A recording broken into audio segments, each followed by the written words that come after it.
Ano ho ba ang appeal ng Tulfo Brothers at mukhang hindi sila natitinag sa mga survey?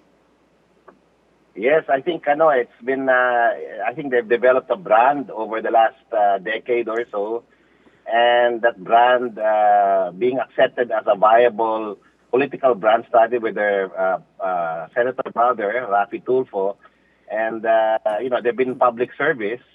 Yun nga lang, they're in the fifth estate, just like you, Madam, no? They're in media, and because they've developed that public service brand, no? Maybe we can call it a public service dynasty, no? I think that's what's appealing, and why this is probably the reason why they're most preferred. Hindi kaya nalilito ang mga tao, Professor, kay Rafi, kay Erwin at kay Ben? Yes, I think we had that thought also in the early part of this year. But towards the third quarter, nag-separate na yung numbers eh. Up to the third quarter, we felt that people were unsure about who Ben and Erwin was, but the awareness had improved a lot. People are aware of Ben Tulfo, and it's more than 90%. And in this particular survey, the fourth quarter survey, our latest survey, Erwin has regained a lead, and there's some separation between both Tulfos. Erwin and Ben. Palagay niyo ho Erwin ba? and Ben. Palagay niyo ho ba matatanggal pa sila sa number 1 and number 2 spots? Siguro kailangan natin ilinaw sa atin mga kababayan na nakikinig na ang survey ho nagbabago ho pa. Ito ho ay unang survey na ginagamit natin yung official names galing sa COMELEC. No? Ito na yung totoong listahan ng mga tatakbong senador. But gaya ng lahat ng survey, magbabago pa. At pangalawa namin message, huwag tayo makinig sa survey kasi dapat hindi popularity ho ang basehan kung boboto tayo. Dapat yung paninindigan, yung programa, yung plataforma, prinsipyo, dapat pag-aralan po natin. So ito yung ang sagot ko sa tanong niyo, Ma'am Pinky, is that it's going to change. And in this particular electoral cycle, medyo dikit-dikit ho kung tingnan niyo ho yung mga numero. And hanggang kay former Senator Kiko Pangilinan, may statistical chance pa ho na papasok siya. So dikit-dikit pa ho, marami pa ho magbabago. Yung official na kampanya sa January. So syempre may lamang pagka nasa administrasyon ka. At syempre, dahil alam yung dynamics ng politika natin dahil ngayon nagbabangayan ng dalawang malalakas na pamilya na dati magkasama sa Uniteam, yung Marcos at Duterte. So, we expect na these numbers will change and the rankings of the candidates will Alam change. niyo po, Professor, tuwing nagkakaroon po ng senatorial election, yung sa aking pagkaalala po, para bang every 3 years sinasabi ko, patindi ng patindi, pahirap ng pahirap na makapasok doon sa Magic 12. What do you think, sir?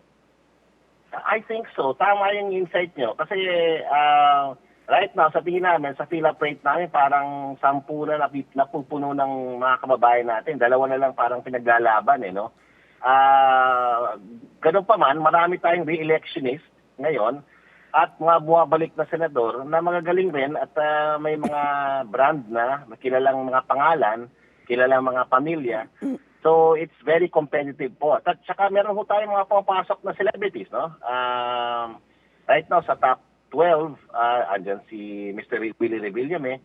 So, ano yan, it's going to be a tough midterm election. Opo. Lalo na given the kind of polarizing politics we find ourselves in. Maybe tougher than the last midterms that we've experienced. Ano po sa tingin ninyo ang dapat gawin ng iba pong mga aspirants para umangat-angat naman ang kanilang rankings? Malaking bagay ho yung awareness sa pagkatao, sa programa, sa plataforma. Malaking bagay ho yung, kung nandun ka sa administration slate. Kasi right now, sila nagdo-dominate ng mga, at least sa Okta po, yung sa surveys namin, majority, between 8 to 9 people are from the administration slate. So, the rest are independents from other groups. Malaking bagay ho yung talagang mangampanya kayo at the local level po, malaking bagay ho yung machinery. Yung paggamit ho ng social media, malaking bagay. Pero I think the thing that will separate everyone else is really the person, the woman, the man, the message, kung meron ka hindi ho kasi dahil popular ka, automatic na boboto ka ng mga kababayan natin. Magaling na yung mga kababayan natin, so tinitingnan nila yung track record, yung performance. So kailangan dun ho umangat yung mga candidates natin. Yun ho dapat ang kailangan nating isipin, ano? Especially yung sinabi niyong track record. Kailan ho ulit kayo maglalabas ng panibagong survey? Okay, yung next survey namin, monthly na, pre-election survey, January, February, March hanggang April po. Meron na kaming monthly survey. Ito ho ay non-commission, wala ho may-ari nito kundi Okta at Serbisyo Publiko ng Okta sa ating mga kababayan para malaman nila kung ano yung estado ng senatorial race, ano yung preferences ng mga kababayan natin. Opo. Pero yun nga, sinasabi namin sa mga kababayan natin, wag sumunod sa survey, sumunod tayo doon sa paninindigan natin, paniniwala natin, at bilib natin sa mga kandidato na lumalawak sa May 2025 elections. Not just for Senate, but also for Congress at sa local government officials natin, mayor, governor, yung city councils, etc. Maraming salamat, Okta Research President Branjit Rai.